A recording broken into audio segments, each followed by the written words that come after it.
Cordial saludo, mi nombre es María Lupe Díaz Aguilar, estudiante del doctorado en Ciencias de la Educación. A continuación, el video de presentación de Psicología y Pedagogía en la asignatura Psicogénesis y Aprendizaje Significativo. La construcción de conocimiento es un legado de Jean Piaget. ¿Cómo se transforma nuestra capacidad de comprender el mundo desde la infancia hasta la adultez? La teoría psicogenética de Jean Piaget revolucionó nuestra comprensión sobre el desarrollo cognitivo. El propósito central fue explorar los fundamentos científicos tibetanos y su evolución histórica para comprender su impacto en la educación moderna. La principal meta de la educación es crear hombres capaces de hacer cosas nuevas, de innovar y no solamente repetir lo que otras generaciones han hecho, según Jean Piaget. Es importante que a través de todo el mecanismo de desarrollo cognitivo se da mediante unos pilares de aprendizaje que son la asimilación, la acomodación y la equilibración. En la asimilación, la incorporación de nuevas experiencias o esquemas existentes, como cuando un niño, digamos, tiene la imagen de un animal de cuatro patas y hace guau guau y lo asocia con un con ese animal, con un perro. Y luego en la acomodación, esa modificación de esos esquemas incorpora una nueva información y entonces ya el mismo niño diferencia entre perros, gatos y vacas. En la equilibración, el proceso dinámico que busca el balance entre ambos mecanismos, que son la asimilación y la acomodación. Es importante también resaltar los estadios de desarrollo que según Jean Piaget, esas edades son importantes para tenerlas en cuenta, pero también no son estructuras universales. Hay que tener en cuenta que no hay que considerar las edades como algo estricto, sino como unos esquemas de resolución de problemas, es decir, propios de cada estadio. Eso, la idea es cómo se estudiar, cómo se enfrenta ese niño, cómo interactúa con el entorno, cómo interactúa con los demás niños. Es muy importante tener en cuenta ello, más no como una estructura como tal, esquematizada. Entonces, de acuerdo a ello, existen estadios sensorio-motor que va desde los 0 a los 2 años y el estadio preoperacional que va de los 2 a los 7 años. El estadio sensoromotor se caracteriza por solo posee reflejos y se van coordinando entre sí, se van desarrollando esquemas conductuales y el mundo es percibido por sus sentidos. Entonces, hay una inteligencia que se basa, digamos, en unas acciones y en una percepción de ese mundo a través de esos sentidos. Es así como John Piaget hablaba sobre la experiencia para ver, la experiencia para ver, esquemas es un esquema como la visión de un sonajero, y como él a través de la mirada va buscando y a través del oído también ese objeto que está sonando y también trata como de agarrarlo. Eso es ya lo que llamamos lo que él llamaba la coordinación de esquemas, ¿cierto? La coordinación, el desarrollo de la coordinación sensoriomotriz, hablaba John Piaget, y que esos esquemas visuales, auditivos y motrices lo llevaban a construir un objeto más completo, cobrando realidad y permanencia para él. En el estadio preoperacional, de 2 a 7 años, es un estadio donde se da una construcción del signo lingüístico, esa es una de las principales características, em, pensamiento simbólico y de lenguaje. Aparece la representación de un objeto o lo reconstruye en su ausencia. Es decir, que lo que antes en el sensoriomotor ni existía pensamiento, ni lenguaje, ni memoria, ya en este preoperacional ya empiezan a verse construido una memoria, ¿cierto? Él evoca y hay unas acciones simbólicas muy específicas, por ejemplo, el lenguaje, el juego simbólico, donde la realidad se representa por imitación, juego de roles, por ejemplo, cuando él va, lo van a vacunar y siente el dolor y asimila esa inyección, esa jeringa con el dolor, entonces ya él también empieza a jugar el mismo rol del médico con él, pero con su hermanito o con un muñeco y va a jugar al doctor y empieza a usar herramientas, ¿cierto? Y a ver, a observar el comportamiento de ese hermanito o de ese muñeco a través de esa acción. Entonces va a esperar también la misma experiencia, ¿no? El dolor.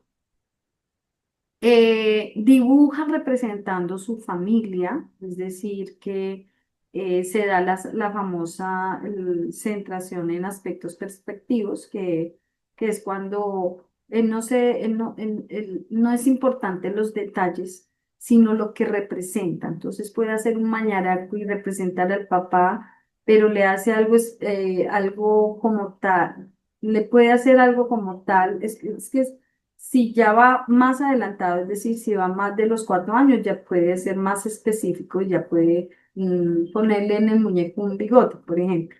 Pero antes de los 4 años, para él lo importante es simplemente representar a través de dibujos la imagen del papá, de la mamá, de su mascota, ¿sí? Pero no se centra en algo específico, es decir, la apariencia de los objetos juega un papel importante en el aprendizaje. Para él es más importante por los colores, la forma de los objetos y puede construir, asocia figuras para construir una casa, un trencito, un carro. Y entonces ahí se puede identificar características importantes del estadio preoperacional, como es el dejarse dominar por las apariencias y también el pensamiento transductivo.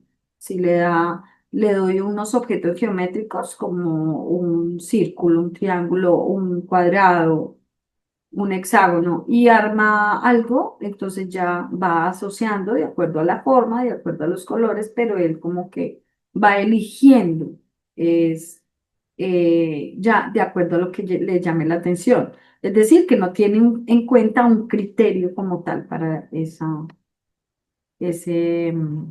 esa organización o esa construcción.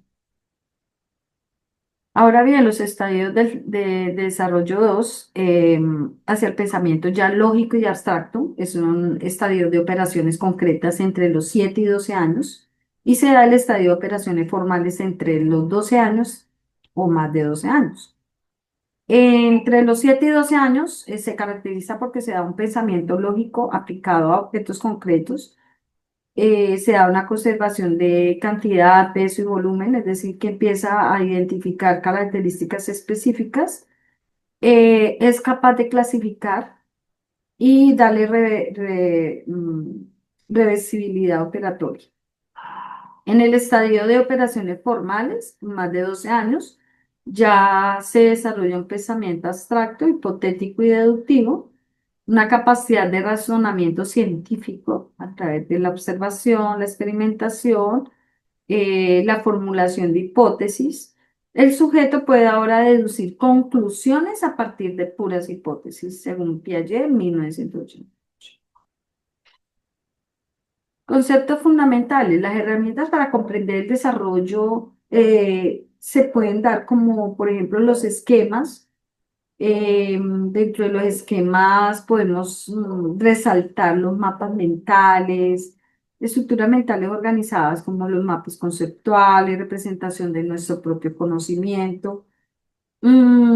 Organización como tendencia innata a integrar esquemas en sistemas coherentes, entonces ya le damos como, ya es capaz de dar una jerarquización, es decir, que en esta etapa puede hacer un mapa conceptual y puede también realizar esquemas sinópticos y demás. Puede también ser capaz de utilizar el método heurístico o también la espina de pescado como una herramienta de organización.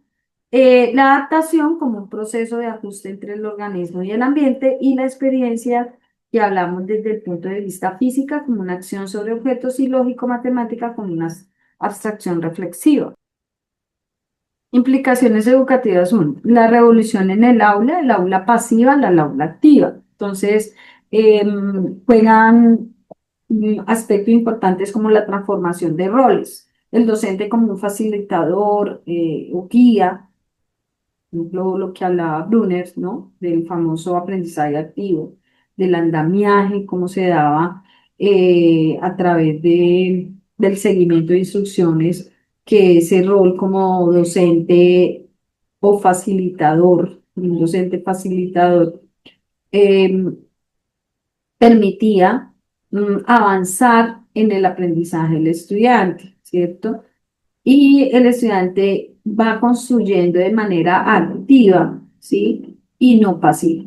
Principios pedagógicos derivados, la adecuación curricular al nivel de desarrollo. Es importante adecuar ese diseño curricular de acuerdo a todo lo que hemos visto con respecto a los estadios del desarrollo, esos niveles de desarrollo en los niños, en los estudiantes. Eh, Son principios pedagógicos que debemos tener en cuenta. La valoración del aprendizaje por descubrimiento y la importancia del conflicto cognitivo. Esos presaberes y cómo los nuevos saberes se van ajustando y va creando el propio y va construyendo su propio conocimiento, adaptándose de acuerdo a todo, la asimilación va generando un conflicto cognitivo y así se va dando un conocimiento más aprendido, más significativo.